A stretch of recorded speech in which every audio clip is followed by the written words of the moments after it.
Hey guys, in this quick video I just wanted to share with you if your Black & Decker portable air conditioner is not cooling, what you can try to do, and maybe I hope it's going to fix the issue for you.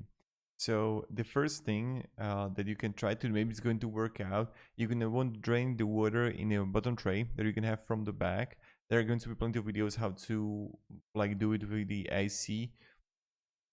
So try that first. If that thing is not going to work out, the second thing that you can try it out, turn it off, then leave it for like 5 to 10 minutes unplugged, then try to plug it back in. Maybe that is going to work out. And then also check out if you can have like a warranty, only because you're gonna have like there's going to be a number for it, and the warranty covers the day of the product purchase and covers up a period of 1 year for labor, 1 year for parts, and total 5 years for compressor part only. And if there is going to be an issue with the compressor, then you can have like the 5 years, 60 months for compressor part only, and you can contact them for the warranty. So I just want to make this quick video. Maybe it's not going to be helpful at all, but maybe it is. Maybe it's going to help you. I hope so. So have a great day and goodbye.